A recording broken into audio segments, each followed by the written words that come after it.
Good evening, and welcome to the very first Wendell Town Board of Commissioners meeting for 2019. We're happy to have all of you here tonight. We are going to be led in the Pledge of Allegiance by Brianna Gillum. She's a student at East Wake High School. Brianna, if you'll come up here, please. Brianna was born in Knightdale, and her parents are Teresa Gillum and Robert Gillum, and they're here with her tonight. She has two older siblings, Kristen and Keisha Bryan. Brianna is well determined and vigorous, and she encourages fighting for what you desire and what you believe in. She's a senior and a full-time student at East Wake High School and is motivated by her love of learning and succeeding to become an outstanding young adult. Her goal is to become an obstetrics nurse. That's a wonderful goal. And she's going to be attending Winston-Salem State University in the fall to study nursing. Congratulations for that. Through her passion for becoming a nurse, she has embraced an interest in student government and leadership. She's currently the student body president at East Wake High School and the vice president of NC State's Upward Bound program and secretary of the National Technical Honor Society. She's also a member of, and gosh, it's a long list, the National Honor Society, the National Spanish Honor Society, the Superintendent Student Leadership Council of Wake County, the Beta Club, the DECA Club, the Pass It Forward Club, and the Health Occupation Students of America. Outside of school, she has a part-time job for all 4 years of high school. Throughout her 4 years, she has successfully completed the health sciences career path and is currently taking nursing fundamentals and pharmacy technician and will be testing for licensure. She has a 4.10 cumulative GPA and has been awarded the NC State Upward Bound Academic Achiever Award and the Academic Scholar Award. Also, she has been on the principal list in 9th grade and the AV honor roll for the rest of her high school career. In addition to the above, she has an interest in music, volunteer work, caring for others, and spending time with loved ones. Wow, we're very proud of you.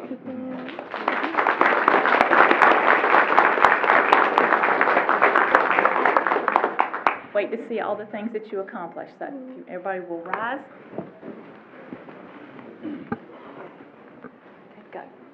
I pledge allegiance to the flag of the United States of America and to the republic for which it stands, one nation, under God, indivisible, with liberty and justice for all.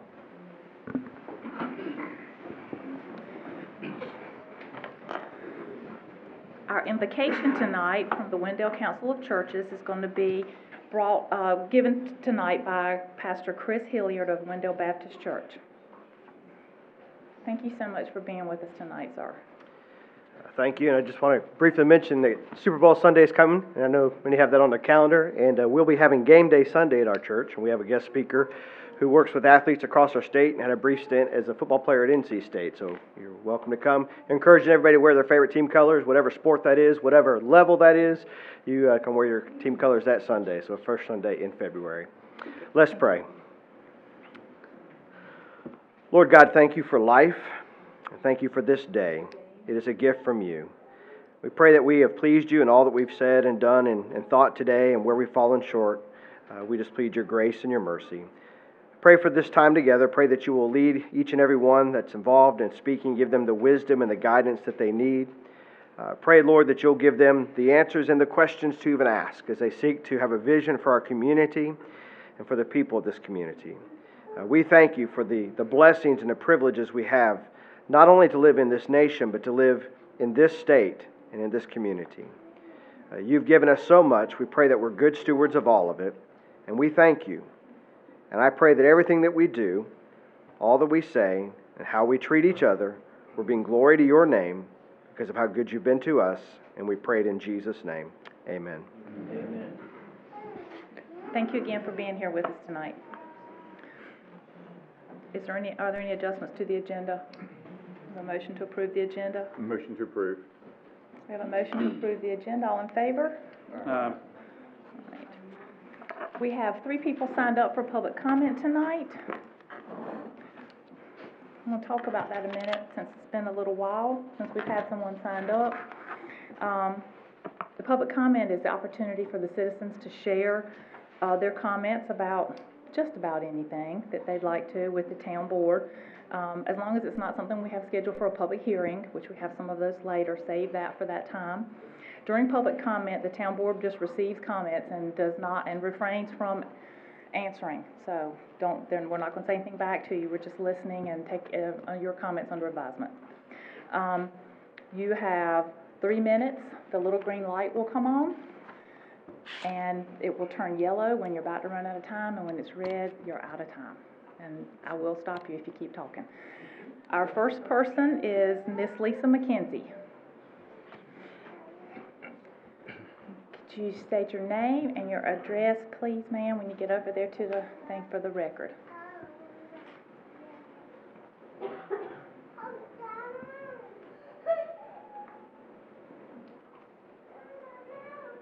You can adjust that. Feel free to adjust that, pull it to you if you'd like to, yes. Okay. Thank you. I'm Lisa McKenzie, and I live downtown at 28 Folk Street here in Wendell. I'm also a business owner downtown with Edward Jones. And I have been involved and loved and worked in Wendell for over the last 16 years. And I'm here on behalf of a group of residents and business owners that love Wendell just as much as I do. Here, really, the purpose today is just to share some comments, some positive, and also a few concerns that we just wanted you to be aware of from our perspective. And so today, there's about 20 businesses represented. I don't know that everybody's here, but if you are here to represent what I'm going to share today, if you would please stand.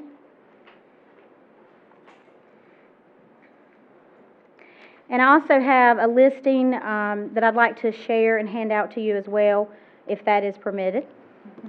You can give it to the town clerk.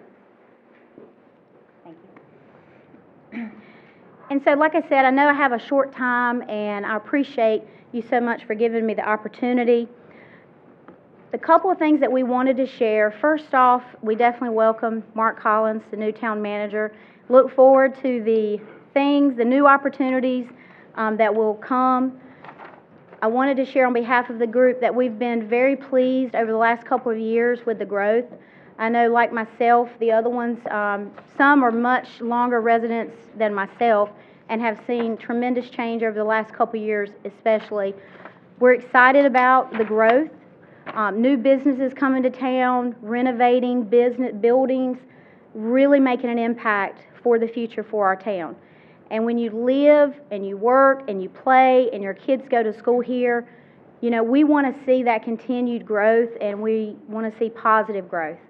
So I definitely wanted to share and acknowledge the positive things. A couple of those, the park and rec, the amenities that are out there, the signage that Wendell has coming into our town, obviously the partnership that we have with businesses in Wendell Falls.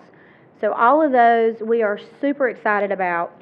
A couple of concerns that lately we've seen and we just wanted to share, especially downtown. You know, our downtown is the heart of Wendell, and you know, we take pride in that, and we want, you know, as people come in and shop and visit, that's going to continue to thrive. There's been recent closures, there's empty storefronts, and so some concerning thoughts that include when a business comes into town and they're closed. One example is Cannon's. You've got prime real estate that is right downtown, and it's been a long time, the owner's been in there, and it's a closed storefront. You've got other stores, and I know I have to stop at this time. Your time's up, I'm sorry. Okay. Thank you. The next person is Barry Perry. No, we can't, it's not in our, I'm sorry, I requested, asked about that myself. I know.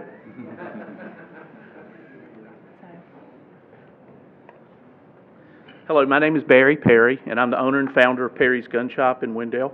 I've currently lived all of my 58 years in Wendell, and I'm so excited about our town board and what they're accomplishing for us.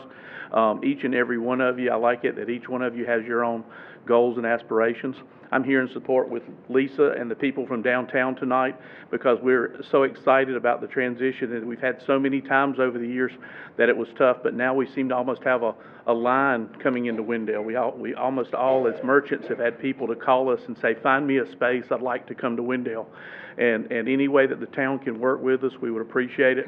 But again, we appreciate your support, and we're just here to support each and every one of y'all as well. Thanks for the job you do, and I thank you for calling out my rules. I do like to talk. You asked me. So Thank you. I answered. Hold on one second. Yeah, okay. The main thing is that we just want to make sure that I assume our downtown retail overlay district is still in effect with the UDO, is that correct? Oh, I'm sorry, y'all can't comment. Well, we hope that if it is, that you can work with us to make sure that these empty storefronts are filled in a timely manner and with an appropriate business as well. But again, thank you so much for your time. Thank you for being here. Regina Harmon.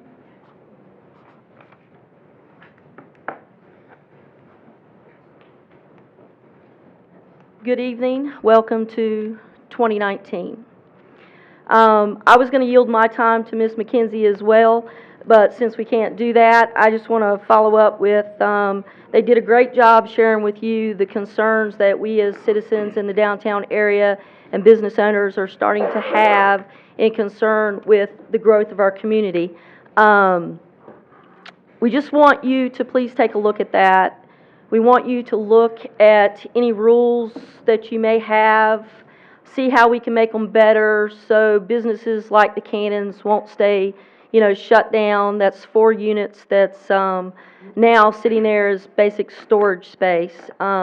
Several of us have spoken to the owner on occasion, and he shared that he was going to open up months ago, and it's not there yet. It could be a small situation that he just hasn't had the availability yet.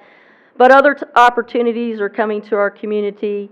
We also have, another business that's leaving us, and there's a possibility that someone's going to move in. And we just want to make sure that the businesses that do move in fall up under our, downtown overlay. I do hope that we do have one of those, and if we do, I hope that it could be put on our website to make available for all of us to look at, so we can understand it a little better, because, the bottom line is you got a lot of businesses downtown sinking a lot of money in this community.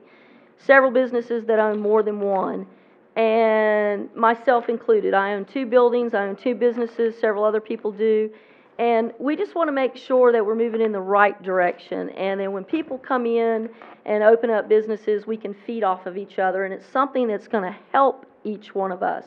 Now, I'm an American, and I don't want to tell people what to do with their business. But I do believe, as a board, it is your job to put certain rules into place in order for us to abide by them that helps everybody on this side, that side, and it doesn't allow multiple businesses to come in to not necessarily compete against each other, that's not the word I'm looking for, but just to make sure that we're not getting 10 of the same thing, 10 churches in downtown or whatever it may be. We just want to be able to have the opportunity for our town to grow in a positive manner so we can do more things to bring more people to our community. I think this board has done some of the most amazing work in the 2-3 years you've been on there. But we can always look at other things and we can try to improve on it. And I think that's what I'm asking tonight. I don't want to speak for anybody else, but that's all I'm asking, is if you would take a look at some of those overlay district point of views and just see where we're at and then make us aware of it. Because right now, if it's on your website, I can't find it. Thank you so much. Appreciate your time. Yes, ma'am. Thank you very much.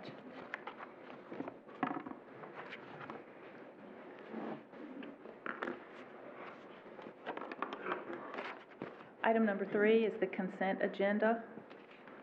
Motion to approve. We have a request by staff to remove item number 3E. Did you aware of that? No, it's not. So we need a motion to approve it in its entirety. Are we just striking out 3E? Yes, A Okay. through D. I make 3A through 3D. I make a motion to approve the consent agenda items 3A through 3D. Okay. So We have a motion to approve the consent agenda, items 3A, B, C, and D. Is there any discussion on the motion? All in favor? Aye. Item number 4 is the recognition of East Wake High School teacher Julie Scalzo. If you'll come stand up here, I've lost her. There she is. And she can come with you. Miss Julie Scalzo has been teaching for 19 years and believes the greatest contribution she can make to education is to love her students, teach in a dynamic way, and help lighten the burden that a student may face. Ms. Scalzo tries to do these things every day with the hope that she'll make a difference in the lives of her students. Ms. Scalzo was named the Teacher of the Year this year at East Wake High School.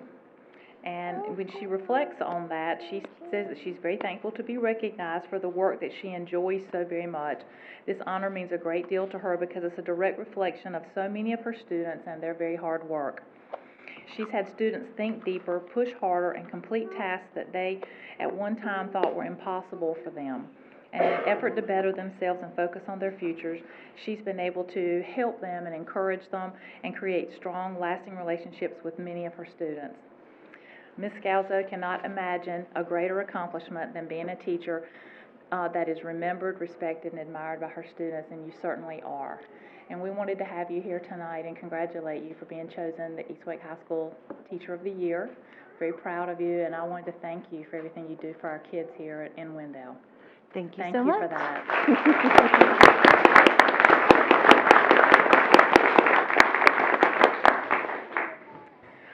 Item 4B is the recognition of Wendell Rams Pee-wees and Mighty Mites. Our Wendell Rams won the Super Bowl, both two teams, won 2 years in a row. I believe, is it 2 years in a row? You gentlemen, come on up.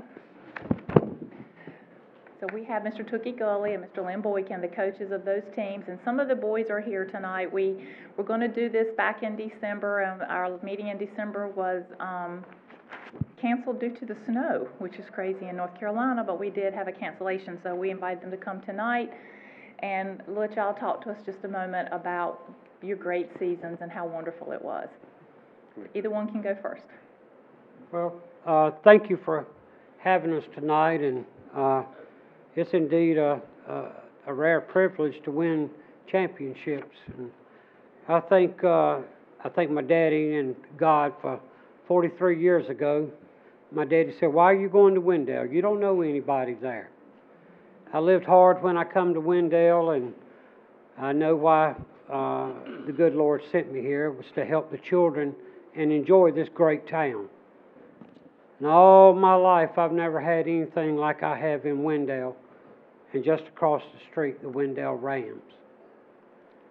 It's a place just across the street that, besides living in a great town, it's a nurturing place. It's a place of friendship, mentoring, and great athletics just across the street from here. You can see from the crowd of people that we have here, you're always associated around good people. Our kids are thriving. Our football program is thriving. It just can't be any better. And to be honored, to winning a championship that's all it need be for me is, and I tell people the way we played in the championship is bigger than the win. These kids that were mentored and loved on and taught their athletics, it all paid off. The 4 or 5 nights to the week for 4.5 months, it's all worth it to me. There's no fishing or hunting or anything much.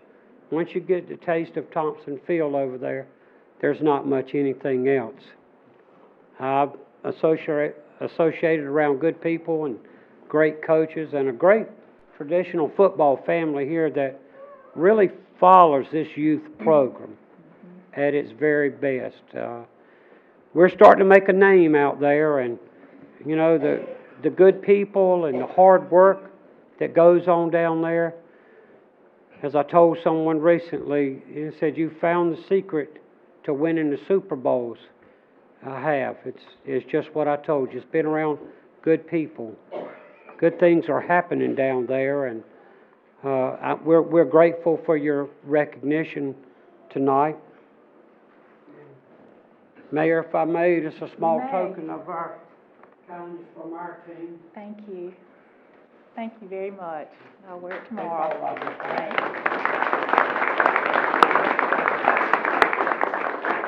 I would like to echo a lot of the things that Coach Tookie has said about the Wendell Rams. I'd like to thank the town board and particularly Mayor Gray and her family for the support and inviting us down tonight. As I want to congratulate the Mighty Mites with back-to-back championships this past year, 18 and 17. This is our first championship in quite a while. I say the first for the Pee Wees, the 11 and 12-year-olds. To tell you a little bit about our team, we finished undefeated, 11 and 0. In addition, we mercy ruled all, well, not all, but 10 out of 11 teams and won the Super Bowl 29 to 6. As a side note, our league, the East Wake Football League, has been in existence for 50 years. And the Rams have been a charter member for 50 years.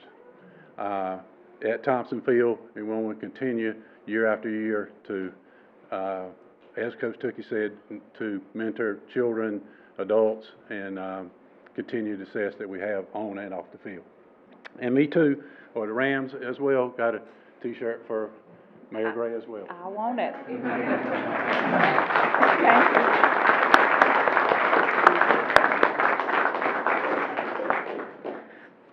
These two men and the other team as well, if you have not been around the Wendell Rams, you've missed out. This is the finest group of people, and they do the greatest thing, mentoring children here in this town that just desperately need some time around men or time around someone who just cares and asks them about their homework, make sure that they have had dinner that night, make sure that they have strings in their cleats at all, pads, that things are good at home, that they've done their homework, that they're going to church, that they're saying their prayers, all those things. And I cannot think of a better place for your child to be if you're looking for somewhere for your child to be in a better organization. And I am thrilled to death that you are here in Wendell, and you definitely serve us very well, and we're lucky to have you both. And thank you. From the bottom of my heart, thank you.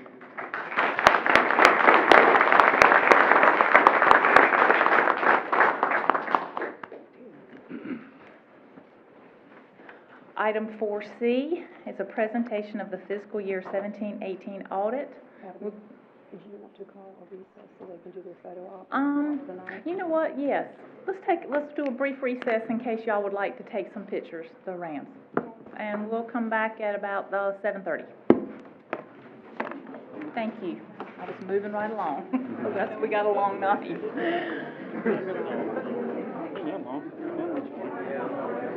Huh? Two public hearings, but that's about it. Well, then we got a closed session. Huh? Yeah. We already took a picture together, but we can take another one. Good. Okay.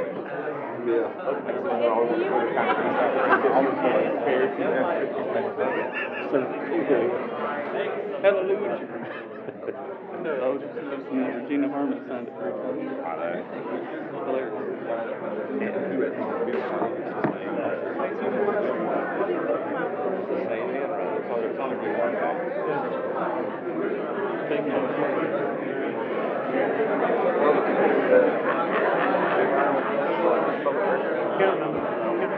Yeah, that's all I heard. I heard Get any comments? This 5B, the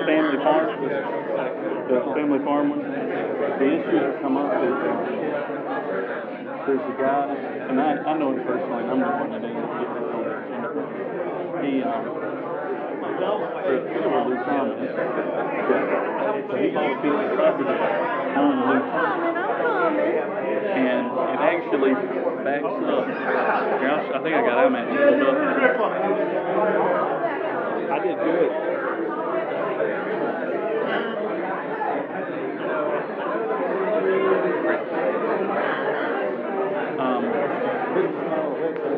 driveway. He bought a piece of property.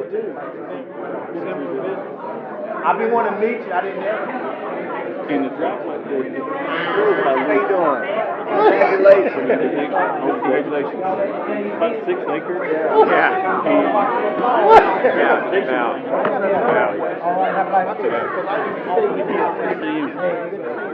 Because of the transportation plan, he's actually, it's this piece here. They didn't say where they did it. Anyway, so it's this piece here, but his driveway's gonna come off Loop, but a transportation code says it's built on Mosaic Road. What you have to do is Biden Road and all that, and there's basically, it doesn't make any difference. And we looked at it, and I'm just not in town. It's in the ETJ.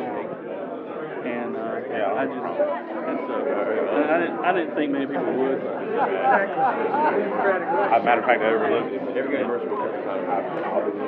It's that chapter 9, I see it now. whatever. Oh, trust me, there's still metal in somebody's room. But, Hey, what's the mercy where you're beating them so bad they have to call the game? what is it? How many points is it? I missed it on paper. Win, 0 for 0. Alright.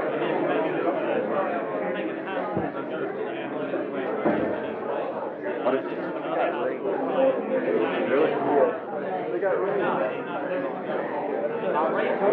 Yeah. What's up, boys?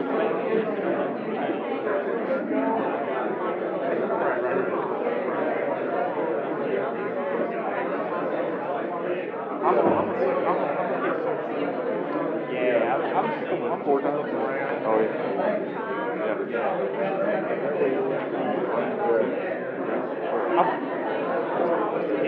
I'm gonna search around and stuff and see which way I need to go. Yeah. I just want to introduce myself. Look, you too.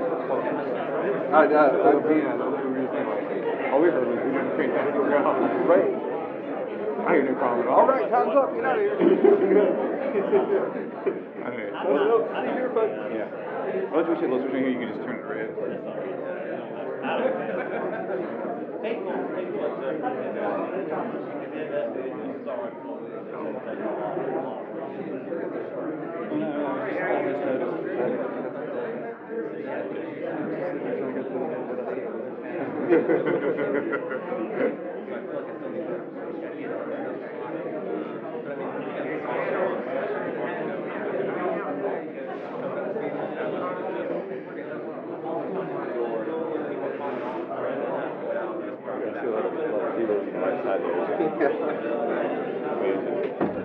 The first 2 games, it didn't I don't know what happened in the first 2 games. They played the Super Bowl this year at Durham Stadium, a real football stadium. And parents all got together and chartered a bus to drive their boys over there and charter bus. And we came to ride with them. These little kids were jacked I up. saw Wendell. Like, what the heck is It was like a convoy. And Dallas all the parents Cowboys? were down behind them. And then they go in there and they have a locker room. I mean, imagine when you're a little kid. You're fun. So they got this little locker room, and they got to change their clothes in there, and they fed them 3 meals that day. They had Bojangles on the bus, and they had pizza there that afternoon, and then they had something else that night for the, so they made a big, the parents all went in and made a big deal out of it. Yeah, they got little rings and everything. Each way people pay for that. Really? Football league, When yeah. you win it, you get the ring? Yeah. That's pretty cool. Yeah, Charlie's football team won it one year, but they didn't do rings yet. Now that's a new thing they started. So, Sam's never won it, but Charlie's did. They're a good group of people, and what I said is absolutely true. Yeah. I mean, they take care of the kids who need it the most. Does Tim and Charlie both play? Yeah, they both play. And that little girl is on the team.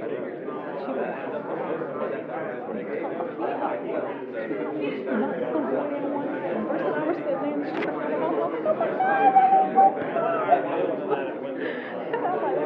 was got his mouth full of mud because he's a little girl. That's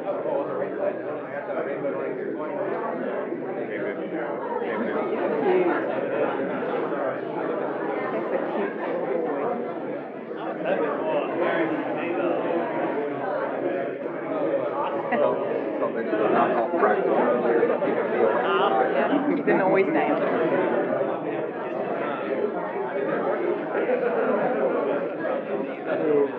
Y'all get a lot of phone calls about the arcade? I got a couple, one last week and a couple texts down, yeah. Bye, thank y'all. Bye, yeah, thank you. Yeah, he's graduating in May. He cannot wait. All right, I'll tell him. Okay. He's ready. He's ready. Right here in the back, with the glasses on.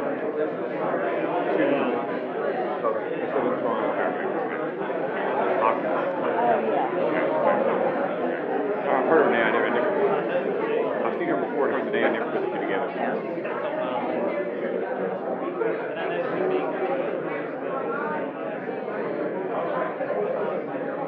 We need to take action. Depot Street Yards thing, we need to take action. Yes. Okay. I mean, it's an evidentiary hearing, I didn't know that yet. Yeah. Just tell us something today or we're actually taking action, okay? Yeah. That's not public hearing, that's just How are you, man? Hey, Brandon, how you doing, man? Good to see you. Good to see you. Bye. Thank you See again, y'all. yeah. Bye, Camden.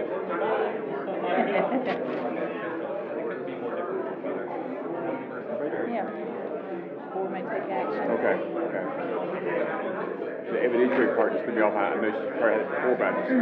Yeah. Does that just mean just get the evidence from next meeting? No, we've had a few evidentiary hearings. We take action in the evidentiary hearing, right? Yeah. Yeah, we have a message for the quasi-judicial hearing. Yeah, that one is. That's quasi-judicial.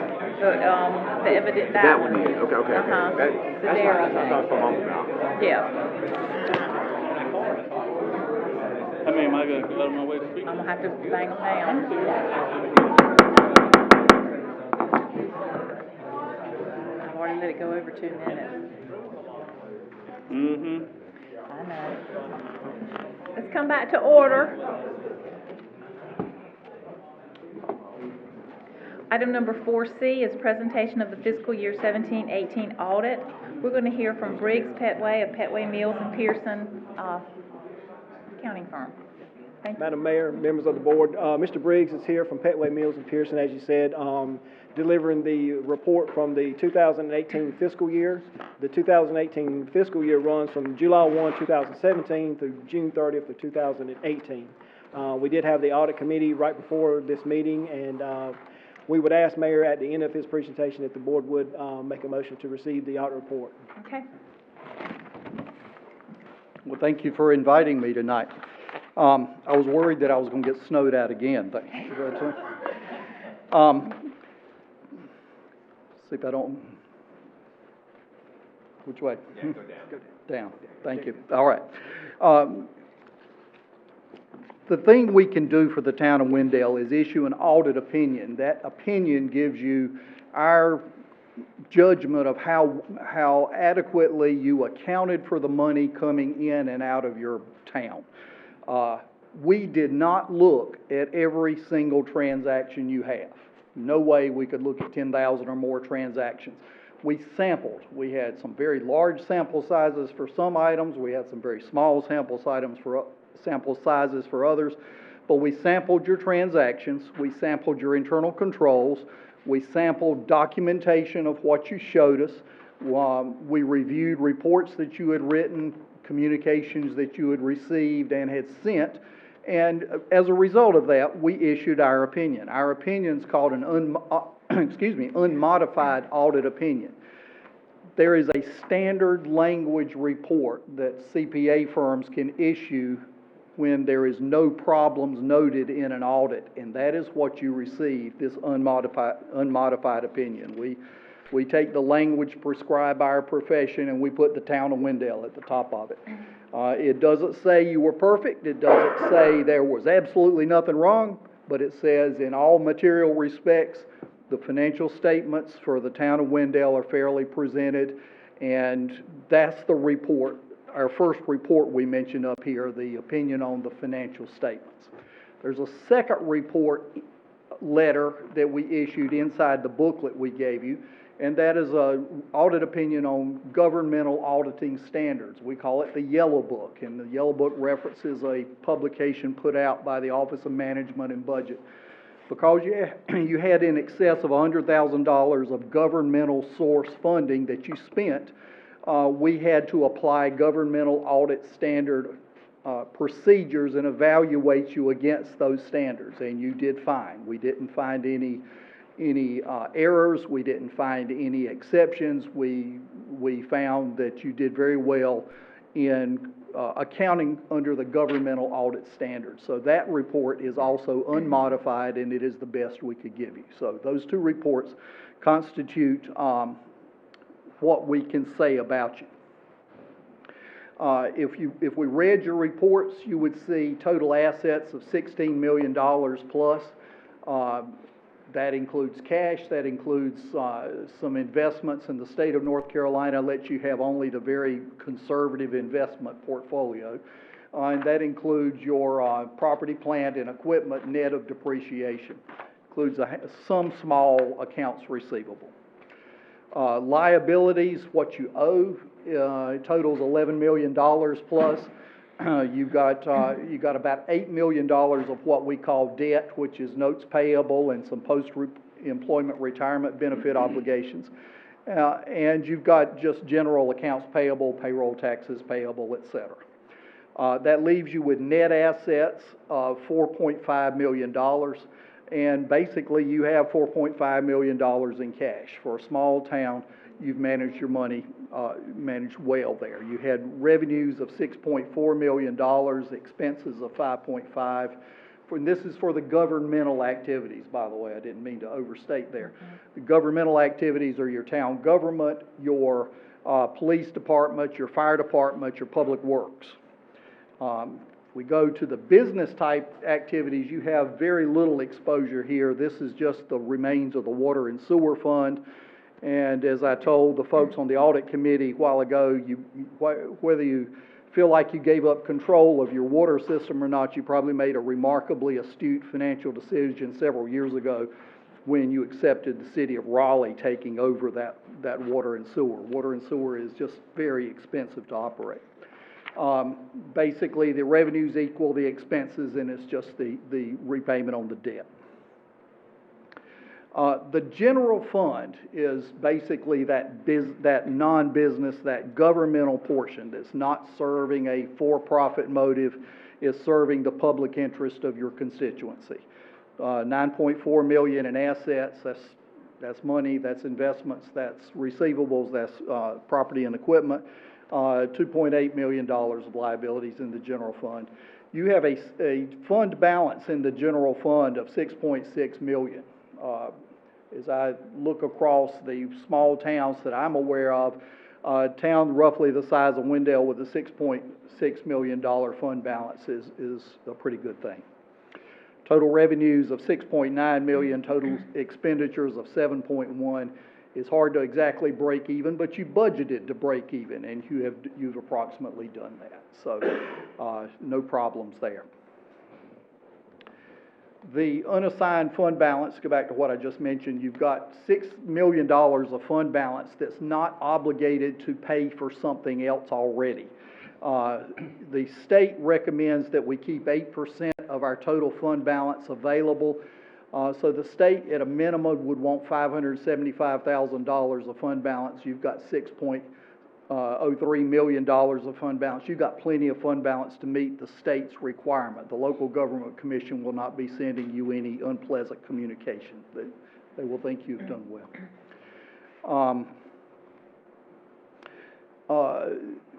We go to findings. Findings are what we as auditors encounter as we go along. One finding was a changing in accounting principle, and it's not a finding that represents a fault. It's a finding simply because the rules under which we do governmental accounting changed over the last 2 years, and this was a year of change. So we had to change for some of the accounting principles related to post-employment benefits. We have retirement plans that you're familiar with, pensions, law enforcement, retirement plans. And we also have the town's promise to provide health care to for its retirees. And then there's special retirements that Wendell and some other small towns have related to positioning retirees prior to Social Security benefits. That rule kicked in, so it wasn't you did something wrong. It's just there was a change in accounting principles, reported during the year.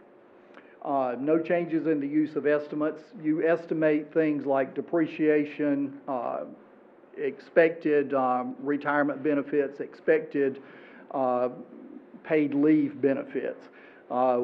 We didn't find anything to argue with in that. The sensitive disclosures, and when we talk about disclosures, we talk about the footnotes. In this booklet that we sent you, the front of the booklet contains big picture looks at the general government and at the water and sewer funds.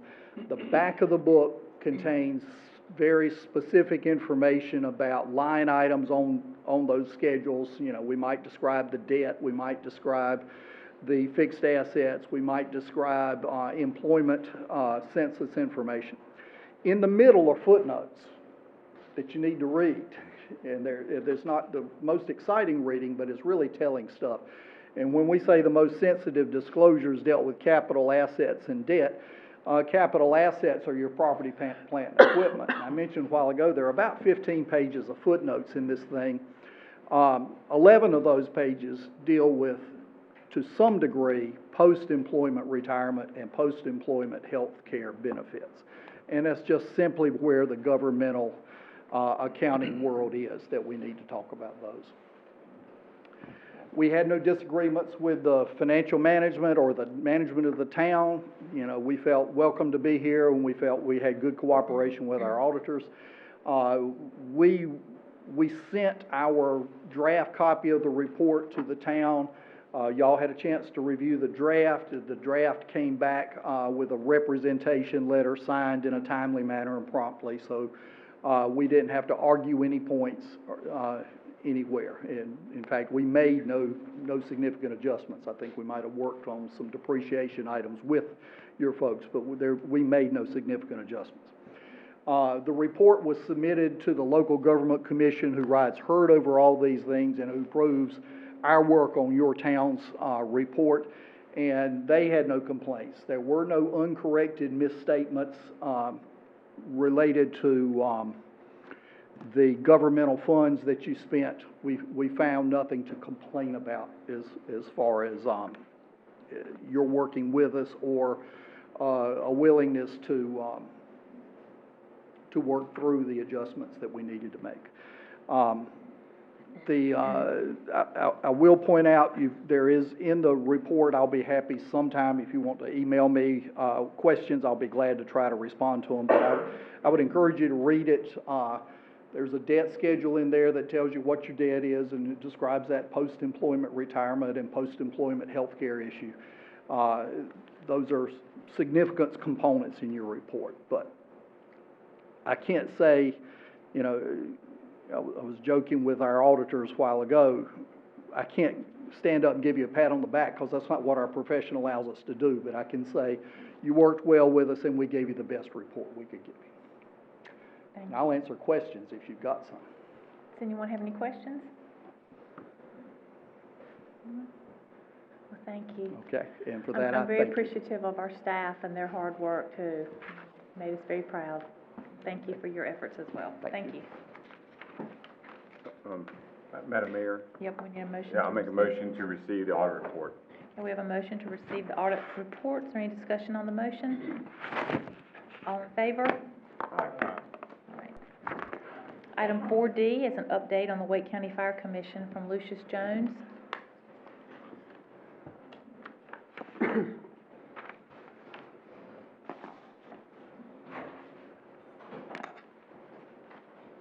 Thank you for being here with us tonight. Yes, ma'am. Thank you for inviting us. And I was real excited when I walked in tonight and saw the seats filled. And I was hoping they had all come to hear the report from the Wake County And they Fire all Commission. left. But, it appears that most of them didn't, so, but anyway. We spent, oh, yeah.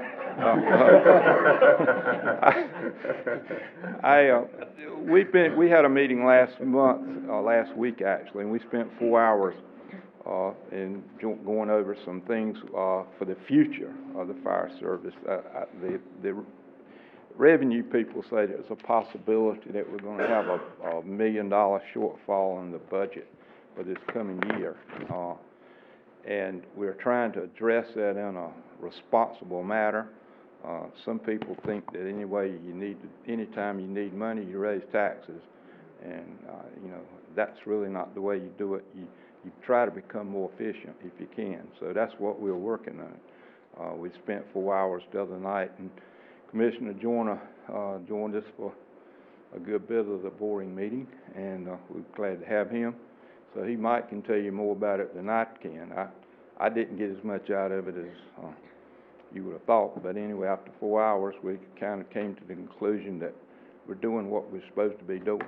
So anyway, that's the gist of that. So the budget process is coming on. The fire departments individually will be submitting their request to the county for their budget for this coming year. So that process has just started, and of course it'll be an ongoing with meetings between now and then to try to come up with some acceptable recommendation for the county commissioners.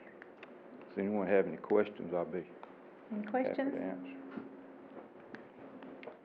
I have one quick question. Yes, sir. You've served as the town's representative for a number of years. When does your term come to an end? Not that I'm trying to rush you out or anything. Unfortunately, I think I have another year, but that would probably be it. Yes. Sounds great. All right, thank you. But if you'd like to make it shorter than that, you will not get any pushback. Thank you. All right, item number 5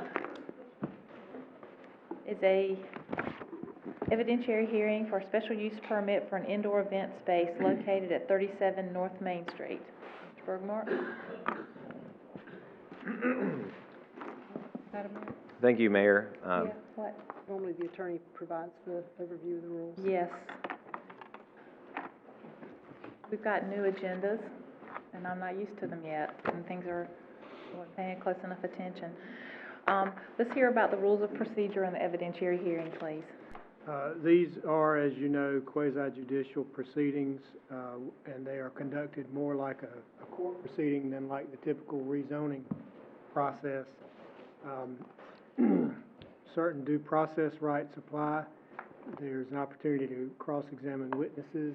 Any testimony is given under oath.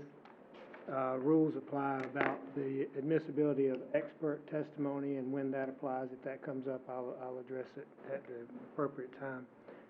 Another part of a due process hearing is the requirement for a fair and impartial decision maker.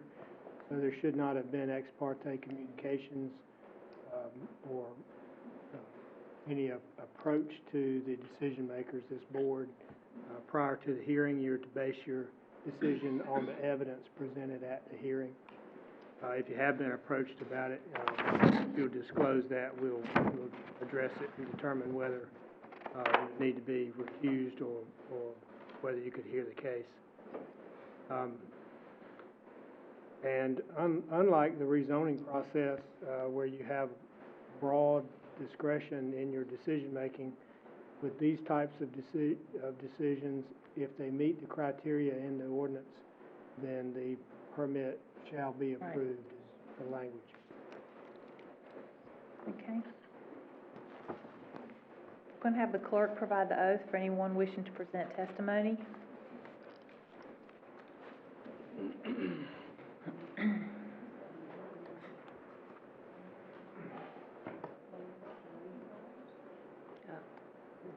Which one am I supposed to? Yep, you got it. Okay, do you solemnly swear that the testimony you're about to provide to the board is factual and true, so help you God? I do. So I'll present first. Okay. Now we're going to hear from Mr. Bergmark. Thank you, Mayor, members of the board. As stated, this is a special use permit request for an indoor event space facility being proposed at 37, or kind of on the rear of 37 North Main Street. The board's being asked to hold a public hearing tonight and consider taking action on this permit request described herein. Kathy Dara is the applicant in this case and has requested the permit to authorize indoor event venue to be constructed and operated on the rear side of 37 North Main Street. The Dara family has recently purchased this property, which is adjacent to their coffee shop at 41 North Main. The front of the 37 North Main Street, which is just under 1,400 square feet, contains a hair salon. This existing space would remain unchanged. It's not part of the request, but the rear portion of the building, which is about 2,400 square feet, is separated from the front, and it would be, as proposed, torn down and then rebuilt as a two-story indoor event facility to host different events, whether it's wedding receptions, corporate retreats, birthday parties, or items such as that. Currently, the town does not have an indoor event venue in the downtown district. In their application, you have the applicant's responses to attachment within attachment B. Excuse me. The applicant is requesting a couple of variances as they proposed it. One of those was not in the report, but I wanted to bring it to your attention tonight. The one that was referenced in the report is regarding to parking. There are town parking requirements that I'll get into that they would not be meeting the number based on the amount immediately adjacent to their site, and I'll hit on that a little bit further along this presentation. Another item that we look at for special uses are hours of operation. They did include hours of operation stating 9 a.m. to 11 p.m. weekdays and 10 a.m. to 11:30 p.m. Excuse me, 11:30 p.m. both times. So they would be closed by 11:30 p.m. Both weekdays and weekends. They are expecting probably 2 to 4 events a week, mostly between 5 and 11:30, but they wanted to leave those other hours open as options as part of this approval. The applicant has been in contact with Tony Johnson, an architect out of Clayton, to develop plans to ensure that the building would meet all applicable building and fire standards and fire codes. Those plans are under development, but the applicant has provided a general concept plan to share for this hearing. You had that included as attachment A, and I'll bring it up here on the screen in a moment to show the general layout and design of the new building. The majority of the space would be an open concept design with tall ceilings going all the way up the roof. There would be a staircase leading up to a small second floor space that could be used as a bridal room or otherwise as a staging area of some sort. The exterior of the building would be cladded in a masonry material, and the existing sidewalk along the exterior would be remain intact. So highlighted in yellow on the screen is essentially the area that would be torn down and then reconstructed, and you can see from the layout that the majority of that space is open, and in brown is the staircase that would lead up to the small second floor space. And there would be some access points to get into 41 North from this facility as well. This is just a shot from the outside. If you see where the roof line changes, that's essentially the area that would be redone. So this is kind of the dividing line. So so this whole area would be torn down and reconstructed as the two-story indoor event facility. And that's just an aerial view to show you the property. That's the entire property at 37 North to give you a sense of where it falls on intersection of Main Street, Depot, and the current parking situation, which I'll hit on a little bit more. This is within our downtown mixed-use district, as well as all adjacent properties. Indoor event venues are allowed with a special use permit in the district, hence this request. Now, in terms of parking, assembly uses require 1 parking space per 4 seats. The application indicates that the proposed space could accommodate up to 125 people. While they don't expect to book it for more than 100 people, we still would base it off how many it could accommodate unless they ask for a specific condition to limit it. So based on 125 people, you'd need 32 parking spaces would be required. It'd be 25 if you were looking at 100 people.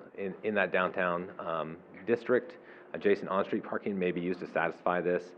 Based on staff's calculations, there are 19 parking spaces that are directly adjacent to this property. However, which is obviously short of the 32 parking spaces which would be required. However, there are a total of 35 spaces on Depot alone, on West Depot alone, if you count those. So they are, as part of this request, requesting to be able to use some spaces beyond the boundary of where their property stops to satisfy the parking needs. So they're essentially asking for the potential use of 12 additional on-street parking spaces beyond the edges of 37 North Main Street. The other item I wanted to bring to your attention that was not in the report, and I apologize for that, but I realized it, so I wanted to bring your attention, is their design currently shows windows along Depot Street that would be on the second floor level rather than the first floor level to let in natural light while still maintaining some privacy for the people using that event space. Our standards in section 5.12B1A and 5.12A1BI, Roman numeral 1, would basically call for transparency, a certain amount of windows at the ground level. To approve it as they would like, that would also require a modification to our standards to allow it to, along Depot Street, to have the windows on that second floor level rather than the first floor level. I already really hit pretty hard on the parking, so I did want to just point out that the use of the indoor event facility would be sporadic, with some events occurring on off hours when many of the other establishments may be closed and may not be using those parking spaces, in addition to the fact that there is a good amount of on-street parking next to this spot. So for these reasons, staff doesn't believe that granting that request to be able to use that additional parking would negatively impact the surrounding properties. And in terms of the window placement, ultimately that's a judgment of the town board, but Depot doesn't really serve as a retail corridor. There's only 2 businesses, and this would be the only one that has a primary entrance on it, so it's not a trafficked pedestrian corridor. The desire for privacy is understandable. There would still be windows that would create some visual interest, just not on the ground floor level, and the current building doesn't have any windows in place at this time. So just some items for consideration, but ultimately it's a judgment call of the town board if that's an acceptable change being requested. So that's all the items I have for you as part of the report. Okay. Can we hear from the applicant? Yes, ma'am. Okay, I'm Kathy Dara. Basically, he mentioned everything we're looking to do. I didn't know if anybody had any questions. Okay. Do you have any questions for her? Your building that you plan on putting in, is it 2-story? It is. Is it 2 levels inside, or is it just a? No, it's going to be 1 level inside except for a small section which will have on the bottom level will have like a catering facility. It's not going to be a kitchen, but where outside caterers can come and set up for the events.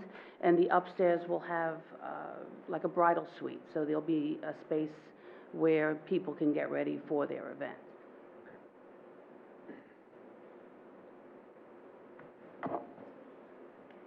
Oh, do you want, we're figuring, as far as the building, to put a brick facade on the outside to keep the look with the town. We think that the event space will bring a lot of people into Wendell that otherwise would not even know that we exist. I think that we have an incredible town, and I just did a wedding for my daughter, and I could tell you there's not a lot of places. We're not looking to do a huge space, but that middle size, there's just not a lot of places, and this is an opportunity to introduce a lot of people to our town. So, any other questions? Do you have anything you wanted to add, Mr. Bergmark? I just wanted to make it clear in terms of the second floor space that essentially this is the only spot where you'd have second floor space. Everything else in the remainder that's highlighted in yellow would just be tall ceilings. So it's one floor, but really tall ceilings with windows up towards the top. And the design of the space will be compatible or along the same lines as what we did in 41. So it'll have that same feel coming through. All right. Do you have any questions, gentlemen? Or either?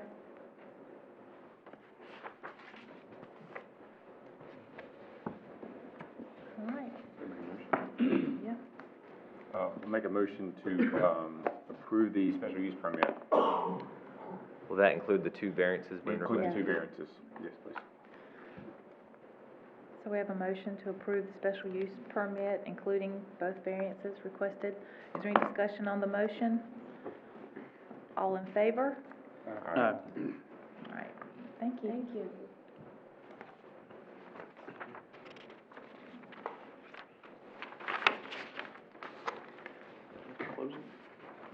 Huh? Oops. No, I did that.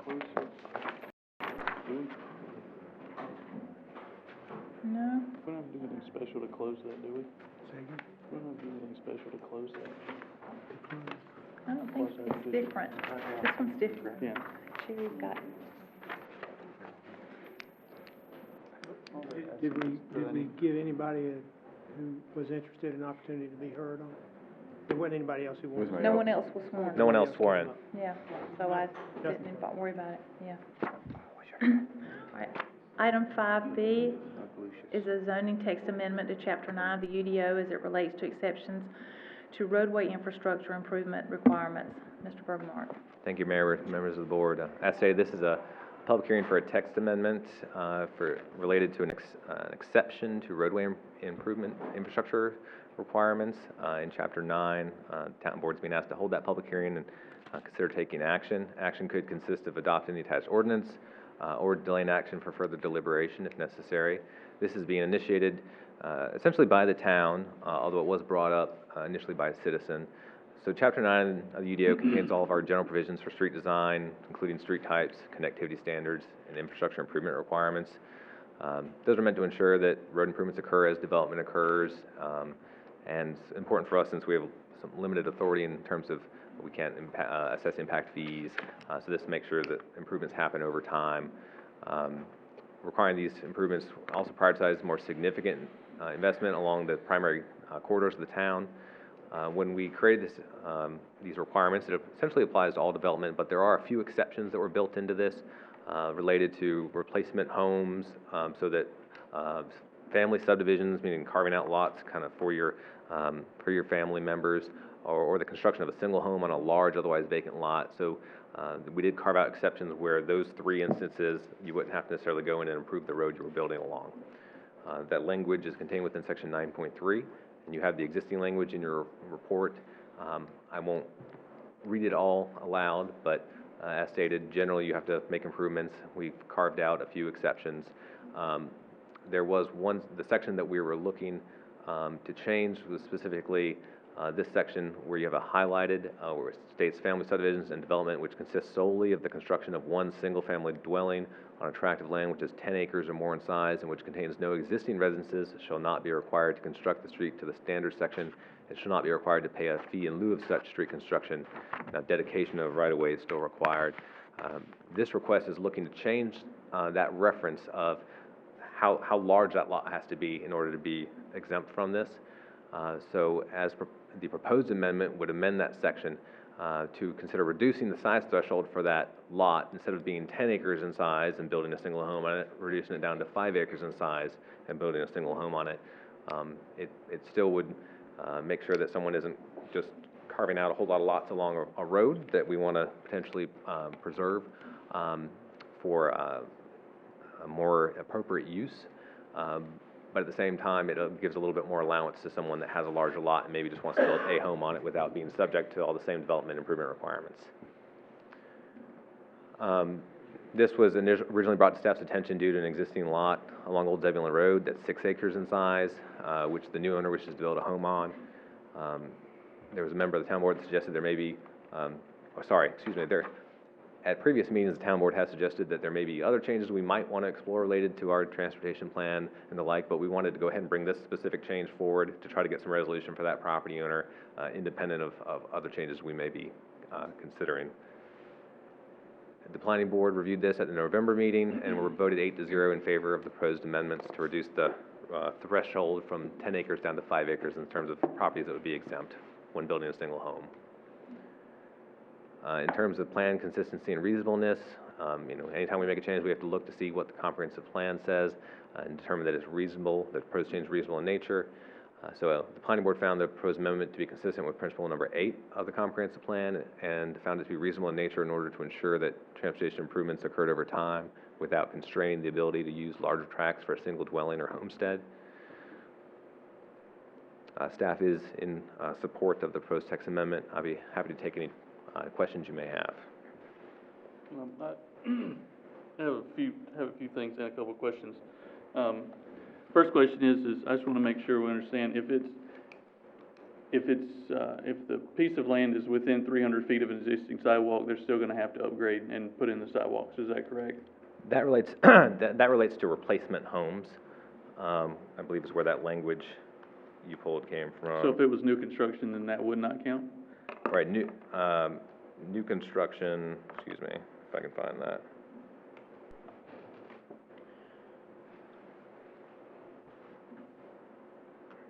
Well, I know I saw that in here. It was. There it is. Yeah.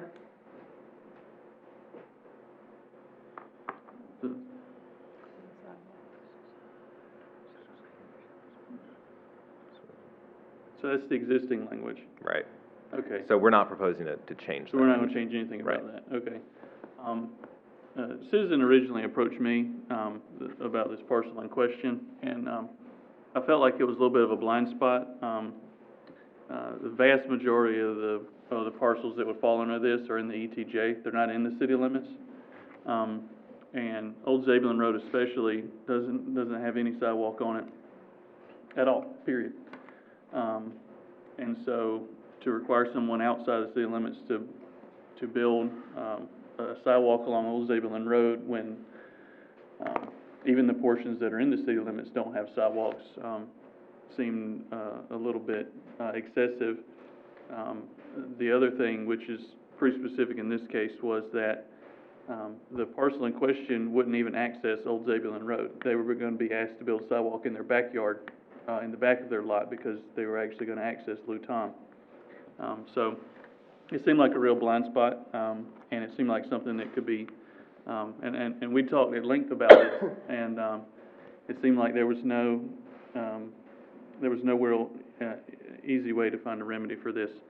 And so I think we thought long and hard about it, and I appreciate all the hard work that David and the planning board put in for this. And I think this is a very reasonable change to the UDO. There aren't going to be hardly any tracks inside of town that would fall under this. Building a single family on 5 acres of land is just not going to happen inside the city limits. So I think this is pretty good and it's pretty timely, and I'm in support of it. And again, I just want to say thank you to David and the planning board for their time on this. Okay. All right. Public hearing's open. We hear from the applicant. Do we have an applicant? Oh, we're the applicant. We're the applicant? Yep. Okay, so have you told us everything you need to tell us? Yes, ma'am. Okay. Is there anyone else who'd like to speak for or against? All right. Public hearing's closed. Gentlemen, what's y'all's pleasure? Madam Mayor, I'll make a motion to approve the zoning text amendment to Chapter 9. Okay, we have a motion to approve the zoning text amendment. Is there any discussion on the motion? All in favor? Okay. Thank you. Item number 6A is the Parks and Recreation Master Plan Award of Contract. Mr. Pulaski.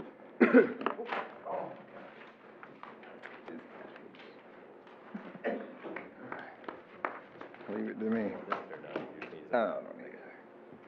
Good evening, Madam Mayor, Commissioners.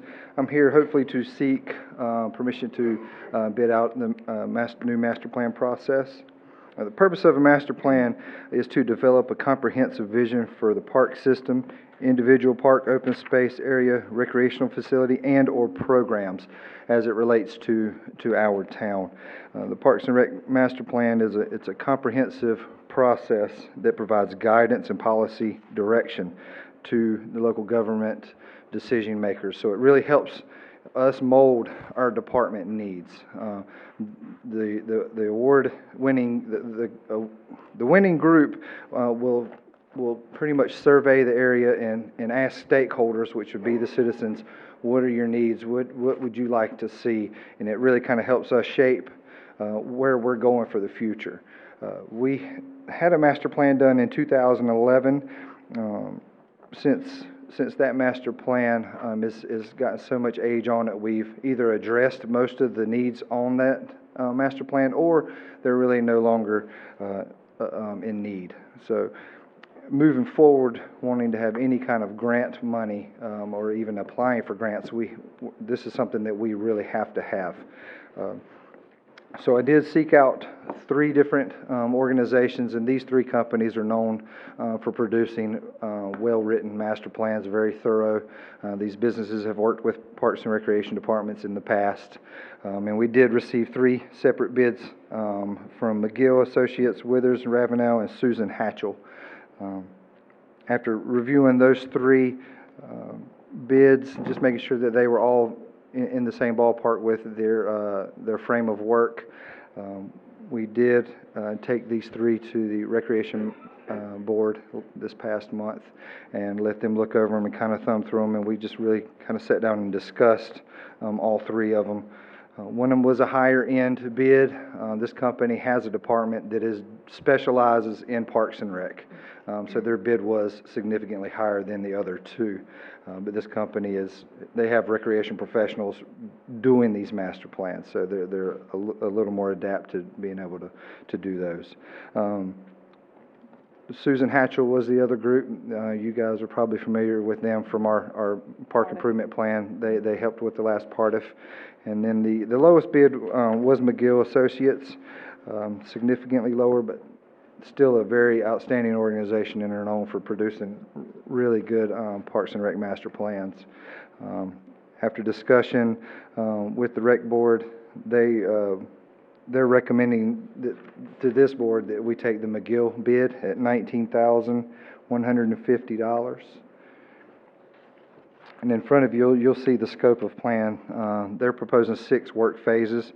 The first one being establishing the project oversight group, inventory and trends analysis, public input, gap analysis and needs assessment, and recommendations and prioritization, and then developing a strategic plan. So basically, they're gonna compare what we have to where we should be with towns our sizes. There's federal standards for how many basketball courts you're supposed to have for how many people, how many tennis courts you should have for your population. They're going to plug all of this in, and it's going to spit out a recommendation for us at the end. And we can take that master plan moving forward and apply for PARTIF again and other grants like that. Let me add one quick comment on this. Part of this coming back before you outside of the budget, which I tend not want to do, is after listening to y'all and your goals and objectives. So working with the county to get greenway connections, looking at potential land acquisition for future needs, meeting a growing town's recreation needs and parks. You know, all of that takes capital. And one thing I heard clearly from y'all is your need to be as efficient as possible in achieving those goals and outcomes. In talking with Jeff, to go through a PARTIF process, I mean, we're talking 4 to 6 months to go through the plan. The application process for PARTIF isn't until fall, and then you wouldn't get funding till the next year. So this process now actually would be looking at getting capital funds a couple budgets out to start now. So that's why we thought it was important to go ahead and expedite it and get it in front of you now, because it actually puts it 1 full fiscal year available to us in advance moving forward. And I've been a part of numerous master plans. I had to do one in college, and this will be my 3rd one I've been a part of in my profession. And the price they're giving us at 19 and some changes, it's a really good price. That's a bit lower than I've seen in the past. I had 2 questions or comments.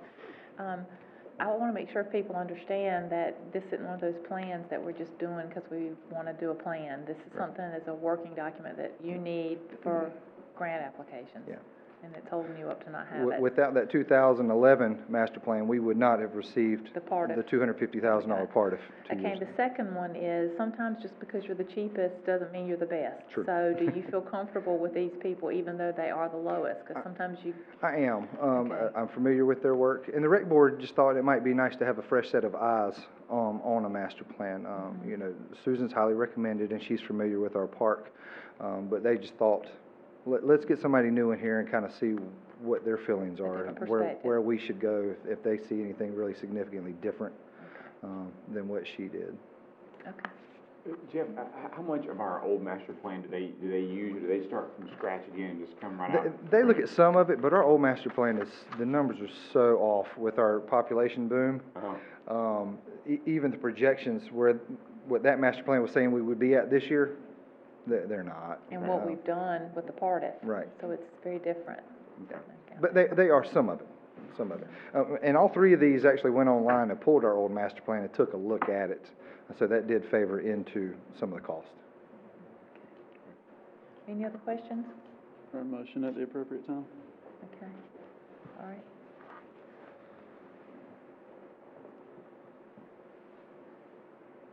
I was just saying I was ready for a motion. Motion? You can, Okay. whoever.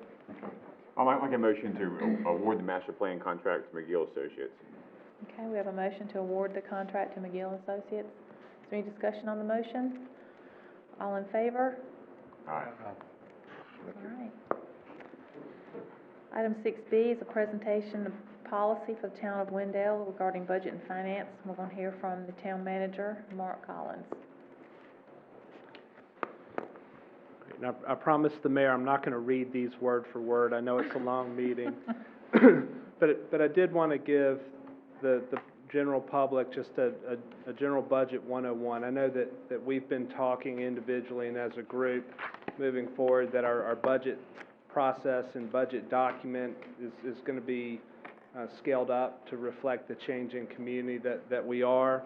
And so I wanted to talk through what components make up a budget, a little bit about general policy and why we'll see some changes this year before, you know, we go into a budget retreat with the commission and department heads in February, and departments form their budgets in March, and you get a recommended budget moving forward. There's a lot of words there. Process, you know, one key thing is if you're going to do planning, it needs to be reflected in your budget. So tying your reflected plans and adopted plans to what you see in the budget, and that way your community sees what they've talked about and provide you input on getting done on an annual basis in the budget. What's required under law for that, you do what you measure sometimes, so performance measures are an area that we have not been very active in, that we'll be starting off this year. Like I said, the document process will look a little different. All right. This isn't town manager mumbo jumbo. It's the Government Finance Officers Association, GFOA. The audit is your forensic laser strike. Your budget is a hand grenade. It's your policy document. It's probably the biggest and most important policy document that you do every year. You take ownership as it goes through a process. There's a best practice to doing that, just like the audit. So just like finance submitted our audit to GFOA for review and comment, we'd like to submit the budget as well at the end of this process for this Distinguished Budget Award. Everything that you'll hear tonight is based on the criteria set by GFOA to move towards that process.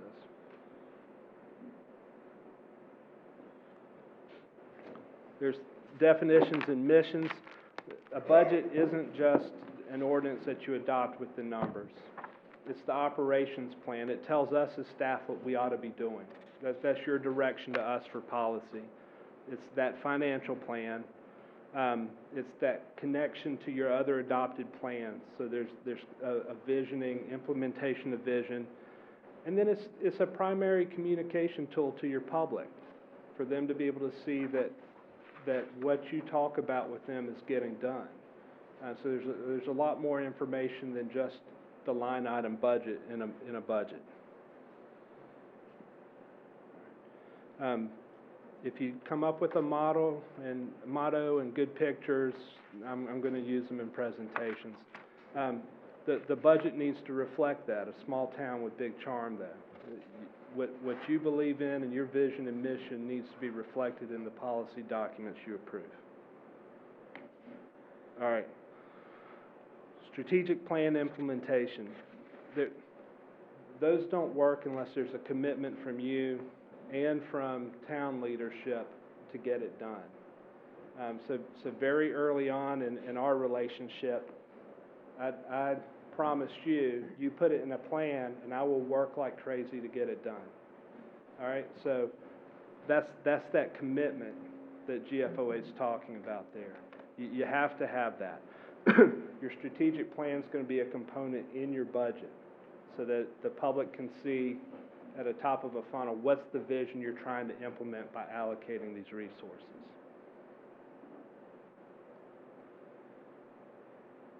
You have a vision statement that the board created a couple years ago. That should be a guiding statement from which we move forward. And I think you heard that a little bit from whether it was the teacher or the football coach, the business community, that there was a lot of consistency that you see in your vision statement. And that so many people are able to articulate that that's what they like about this community, says that your vision statement's pretty on task.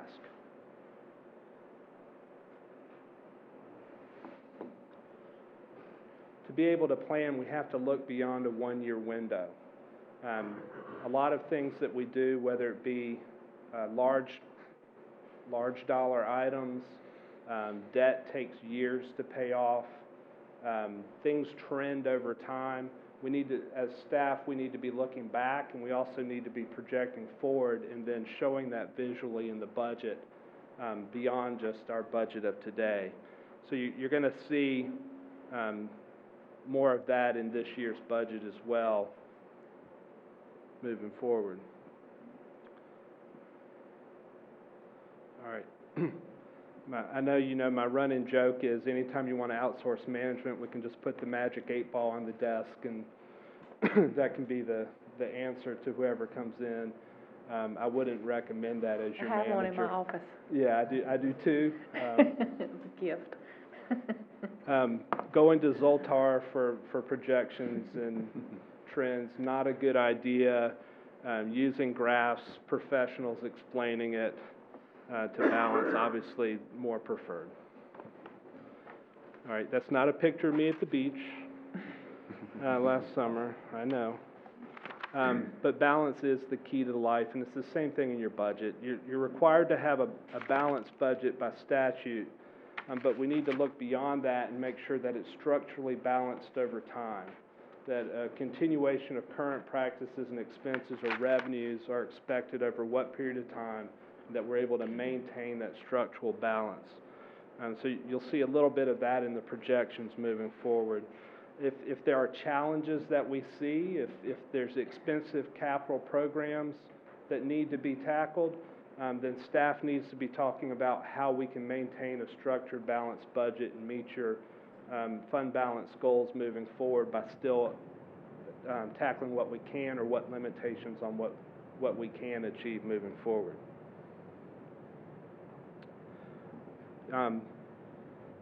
Which kind of leads into that fund balance reserve. Y'all asked me, is the percentage correct? And so looking at general accepted accounting principles and GFOA recommendations, they don't give you a magic number of what's right or wrong. I would say that the smaller our general fund budget, the better to have a larger percentage. Because a smaller risk, a storm, a state law change, a roof collapse in a building can take care of or eliminate most of our fund balance in one event or two. And so while it's nice to have that larger fund balance, the reality is it doesn't take a lot at that number to make that go away. As the town grows, it'll be appropriate to revisit that number and perhaps scale it back over time to be more appropriate to the budget at that time. For right now, I'd recommend keeping it the same and then just reevaluate it annually as part of the budget process.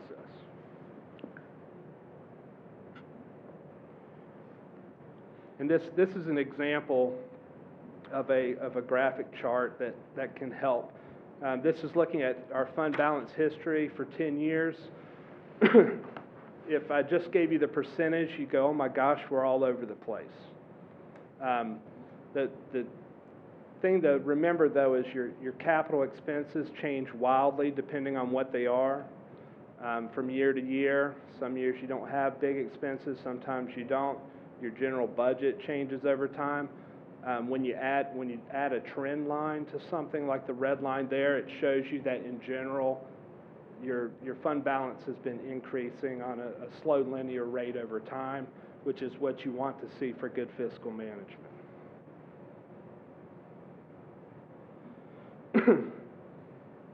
Capital improvement plans, it's not meant to sticker shock and scare everybody, but it often does.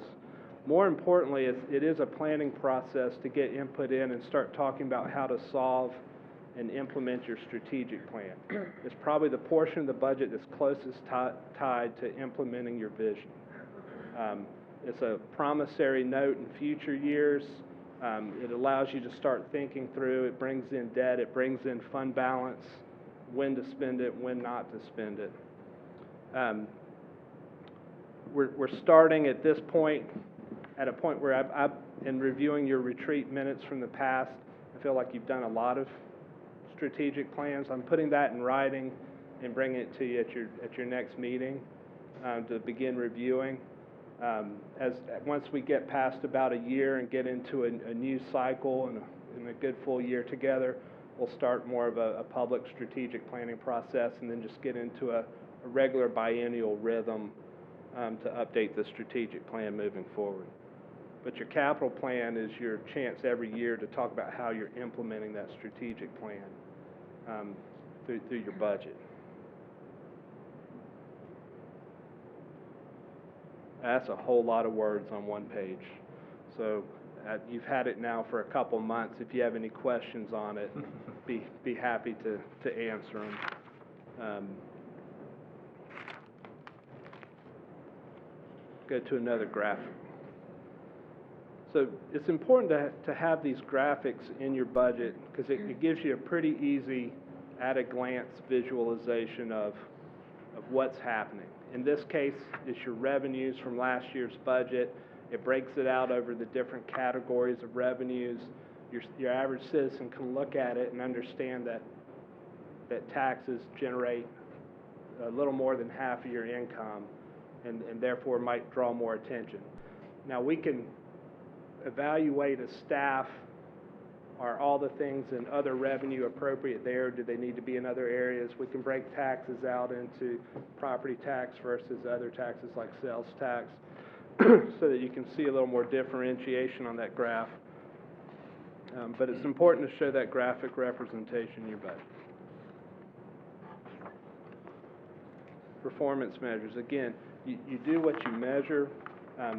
Each department will have departmental goals that are tied to the strategic plan vision. It'll explain what their service level is. It'll explain what they're doing to achieve those goals. It has not just a workload measure, how many responses did we respond to as a police department, but it might be more qualitative of the nature of the response and how to improve efficiency and effectiveness of that response tied to it. Budgets don't end with the adoption of a budget. It's the responsibility of staff to monitor that budget and make sure that we're executing on the resources that you provide and then report that out regularly. And I think that's where the snapshot, once we get through the budget, is going to change more into your performance management tied to those performance measures in the budget. So you'll be able to tie it into how are we doing this month to meet those measures.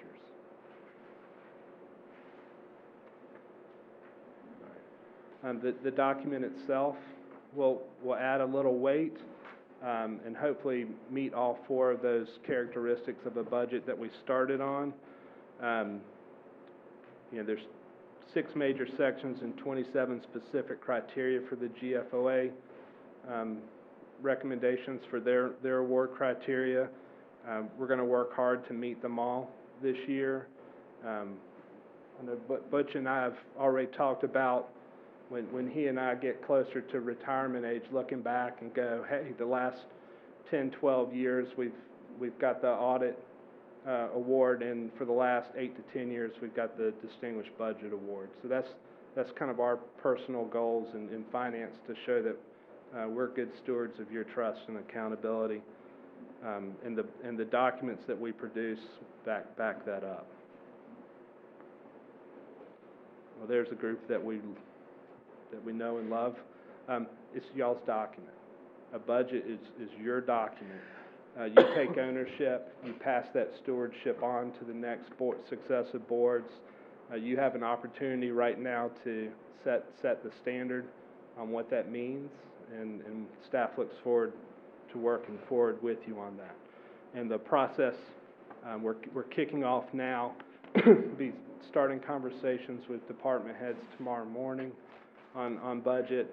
I've been working on staffing analysis and strategic plan preparations, and we'll be getting ready for a budget retreat in February. We're also going to be bringing any revisions that need to be done to the financial policies. The financial policies are included in the budget document, and you reaffirm those each year. We'll work with you more on capital budgets as we move forward.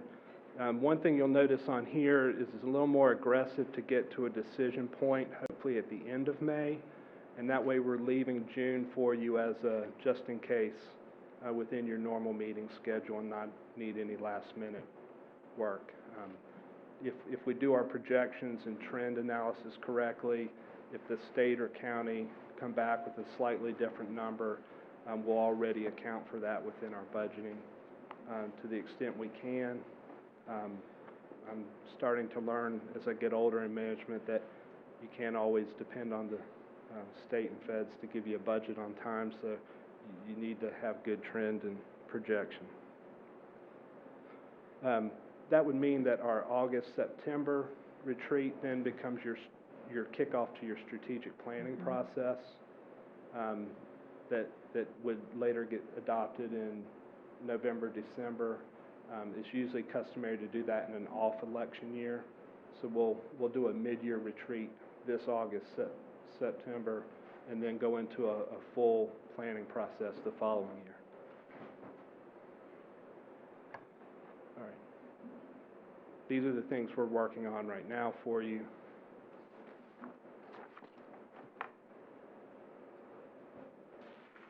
And I'm here if you have any questions.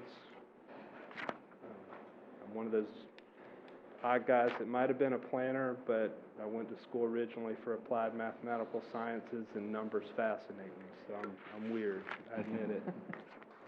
I'd like to take the stage just for a second and thank Butch and his staff for their audit work.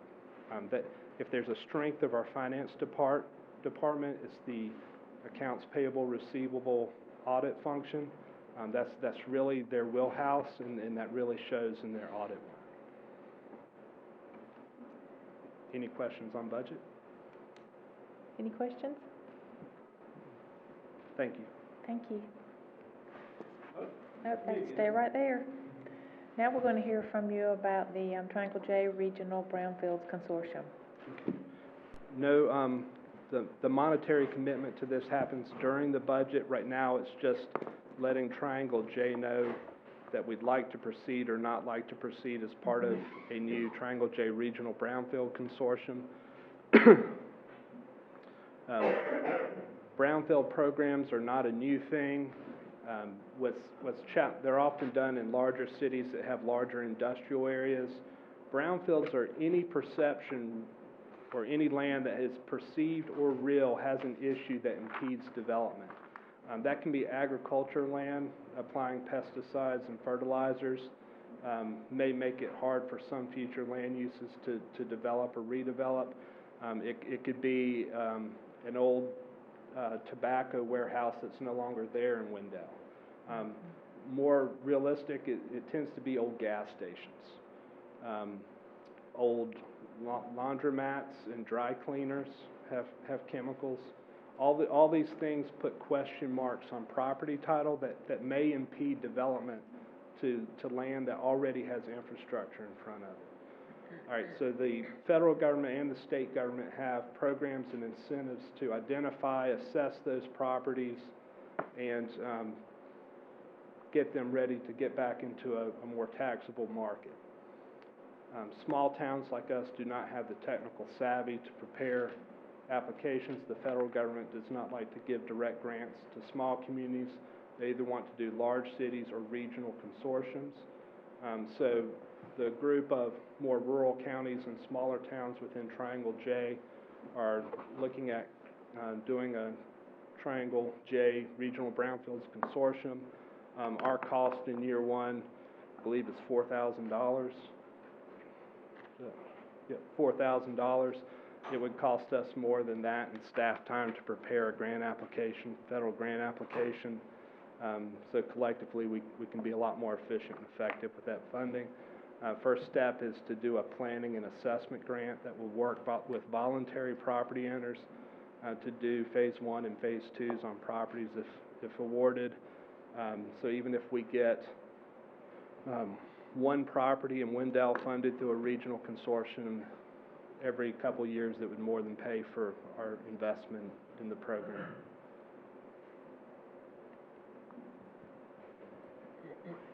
All right. If you have any questions about the materials provided to you in your agenda cover sheet, I'd be glad to answer those at this time. As you can see, we're not doing this by ourselves. Wake Forest, Fuquay, Selma, Sanford, Kinley, Chatham County. I talked directly with Selma and Kinley's managers. Both of them were also going to their boards this month to get approval to move forward as part of the consortium. The funding commitment isn't until next year's fiscal year, so no new adjustments to our budget this year. Does anybody have any questions? So I'm looking for a motion to authorize you to go forward for the town of Wendell and join the Triangle J Regional Brownfields Consortium. Madam Mayor, I'll make that motion to approve the town manager to complete and submit the Triangle J Regional Brownfields Consortium Agreement form. Okay. We have a motion for the manager to complete and submit the Triangle J Regional Brownfields Consortium form. Is there any discussion? I don't know if I said that right. Is there any discussion on the motion? All in favor? Aye. All right. Item 7A is our snapshot, financial and operating reports, or anything about, if y'all had a chance to take a look at it, if you'd like to, if the format's a little different, more consolidated, which I appreciate.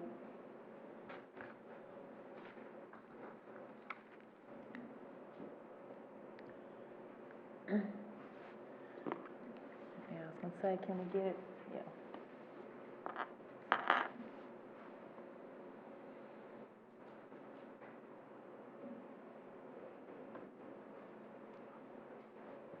I would just tell the board on the snapshot that the finance director and I reviewed our finances and expenditures, and things are progressing nicely for this point of year. Okay. It does look like we're making our revenue projections for this fiscal year, so the likelihood of achieving that balanced budget looks well. Ideally, we get to the end of the year without too many surprises and not have to use the full fund balance allocated that was in last year's budget. Okay. Any other comments?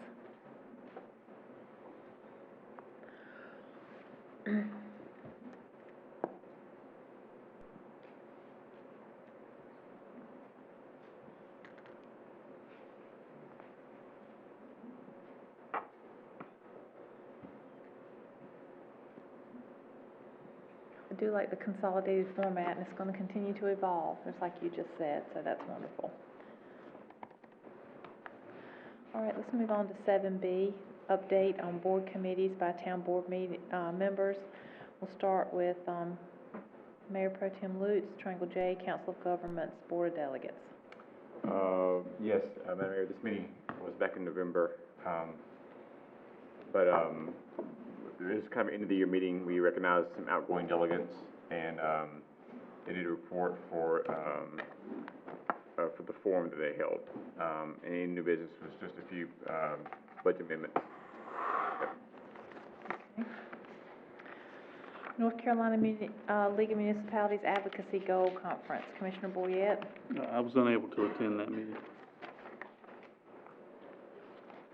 And the Wendell Fire Board, Commissioner Joyner. A couple of things on the fire board. One, in a follow-up to Mr. Jones was saying earlier, the fire commission's had some recent ups and downs.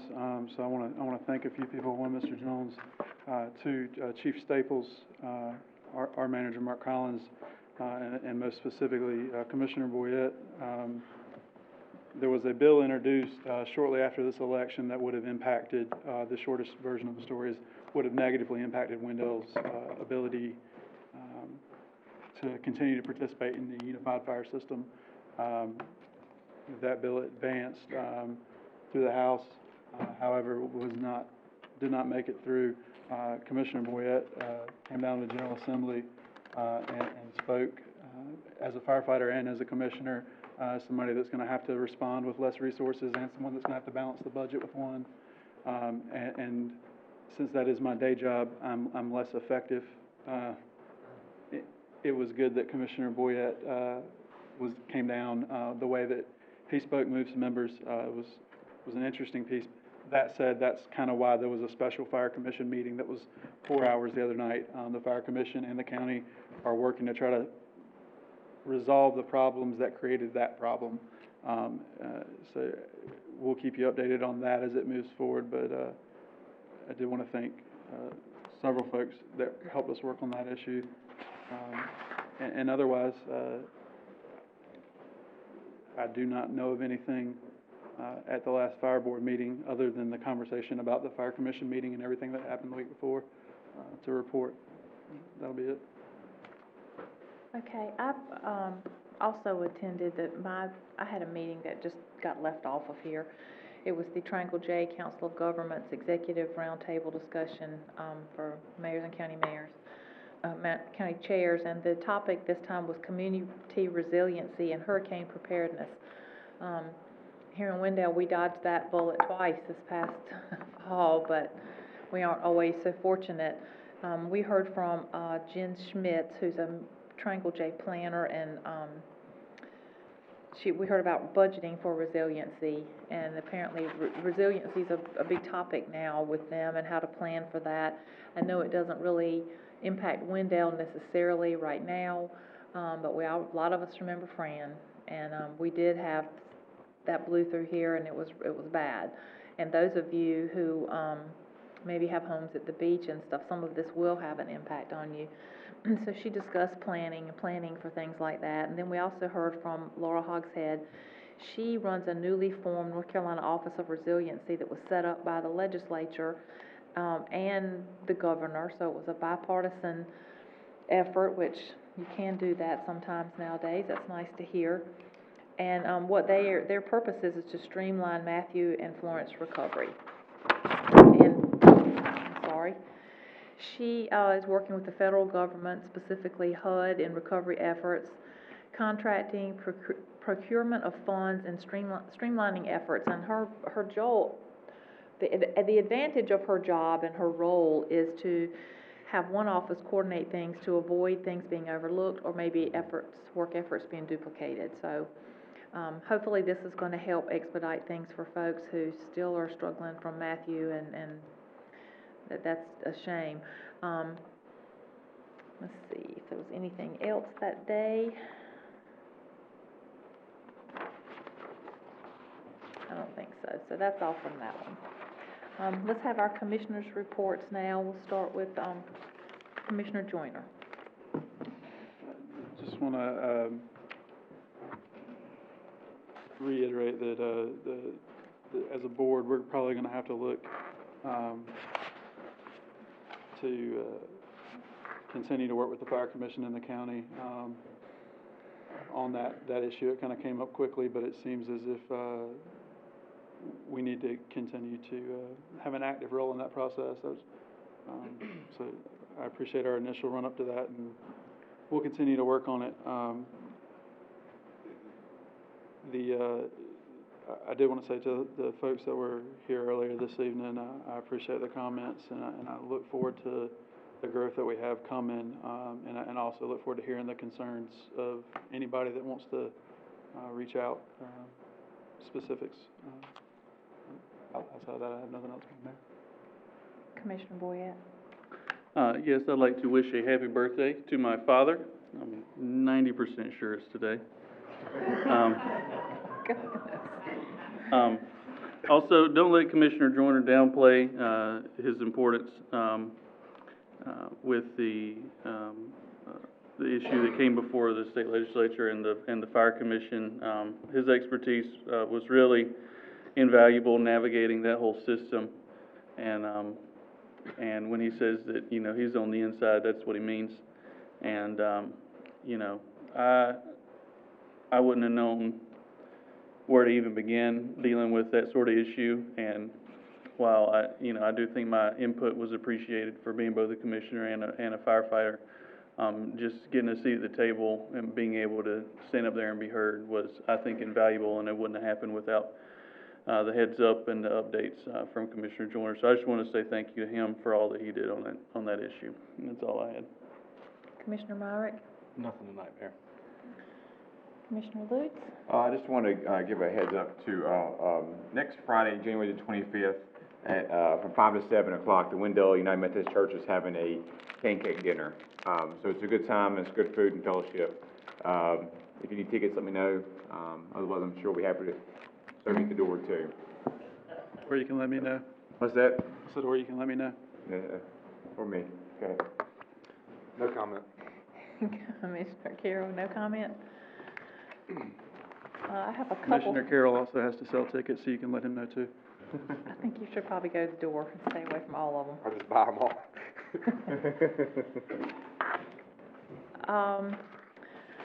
I wanted to remind you real quick that we are having family movie night this Saturday, January 26th at 7 at the Wendell Community Center, and the movie's going to be The Incredibles 2. Bring a blanket and a chair and come and have fun. It'll be a fun thing to do. It's inside and warm and nice way to get out with your kids. I also wanted to announce that our Board of Commissioners retreat is going to be held on Saturday, February 23rd from 9 to 3 at the Clayton Center in Clayton. It's an open meeting. Citizens can attend and hear the business being conducted by the board. And I want to remind you that the Wendell Appearance Commission is hosting a party with a purpose. Their theme this year is a red carpet affair, and it's going to be Saturday, March the 2nd. So mark your calendars from 6 to 9 at Universal Chevrolet. Let me thank you, Mr. White, for letting us use that. Ticket information will be available soon. So it's always a fun time. I hope that you will join us.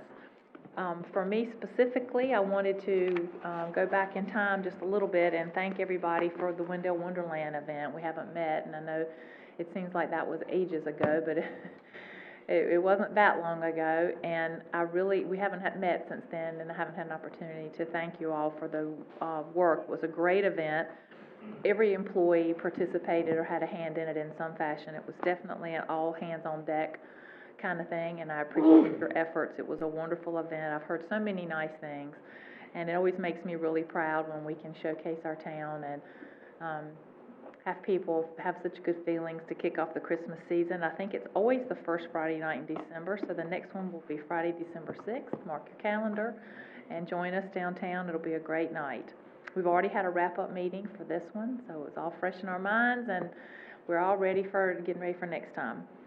I wanted to briefly mention, and I had some comments I was going to make about the Department of Commerce, and it plays into some of the comments that were made here tonight. Our manager has arranged for the Department of Commerce to do several things for us, but one is we're going to hold some downtown visioning exercises with the stakeholders in the downtown. Probably in February sometime. The date is not firm yet, something he's been working on, and we've started discussing, I believe, late October, maybe even. I think that what people want towns to do is always relative to what the issue is and what your stake is in it at that moment in time. And I think that on the one hand, you have folks who don't want anything, want to let the market drive things, and they don't want the risk of telling people or to be told what they can and cannot do with their property, including retail property or commercial property in a downtown. And on the other hand, you have folks who would like more done. I'm a firm believer that there's somewhere in the middle, maybe it isn't in the very center, but there's somewhere in the middle where we can probably meet most everybody's needs, including the folks that were here tonight, people who are coming to Wendell. We welcome new businesses to come here, and I'm always excited when new things are going to come, and I don't want people to think that just because something's new and different, a whole flurry of things are going to happen and they're not going to be welcome here. We do welcome you here. But we also have to respect the folks who have been here for a long time and made financial investments and that kind of thing. I think that a downtown overlay district was mentioned a couple of times. That's something that we've discussed. And to me, it reminds me, and maybe it's different, and I know there's a lot of planners in here, so I don't even want to look in that direction, but it reminds me a lot of residential areas. And I'll use my street as an example. There's a blank lot on my street, and I live on a residential street, y'all on South Cypress, everybody knows where I live.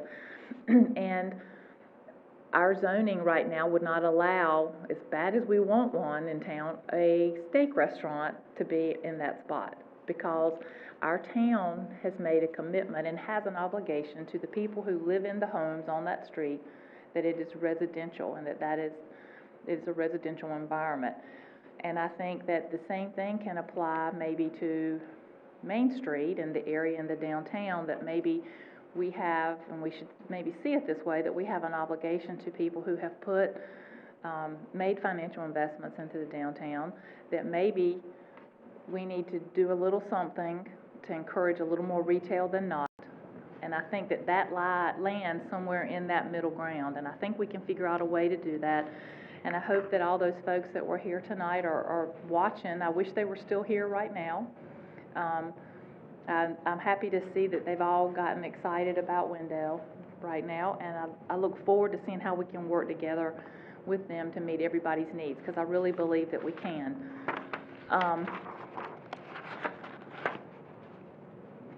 I have one more quick thing, and it's a personal thing, but if y'all will just give me a minute. I was sick during December, most of the month, and I wanted to say thank you. I was just overwhelmed with the cards and notes and emails, flowers that came to my house, the kind thoughts and messages that I received on social media, on my answering machine at home, my telephone, voicemail, kind things that were said to my husband and my two sons and my daughter-in-law when people would run into them on the street. And we all had a tough month because I'm the hub, I'm the mother, and I'm the hub at our house. And so, but your kind words during my hospitalization and my surgeries really meant a lot to me. And what I wanted to share with you was I had several visits from little kids in Wendell. And I had two little girls that were in our third grade this year that came to my house. I had a girl and a boy that were neighbors and lived a few houses away. They explained to me where they live, and they're fifth graders now, but they came a couple of years ago to our third grade thing. And then I just had two or three little kids that I know just from around town for various things.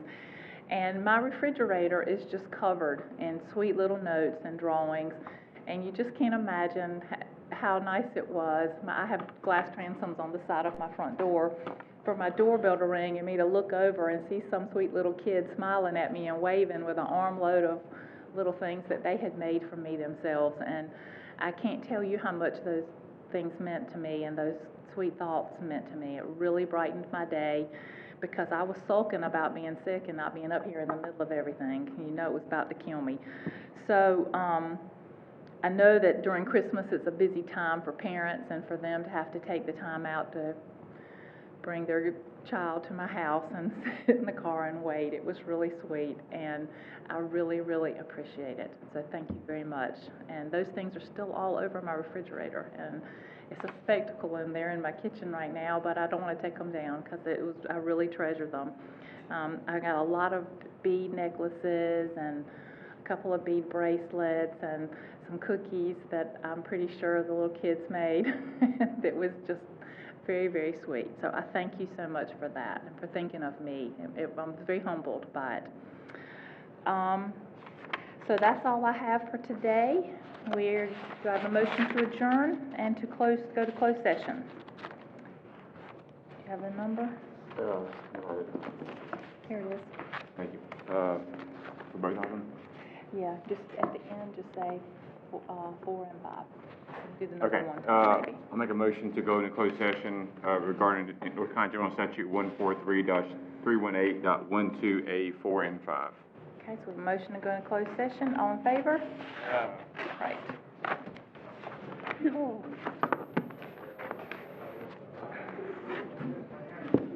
Sorry, I didn't know. That's okay. I wondered myself. Because I was there, I was like, I did too. I don't know.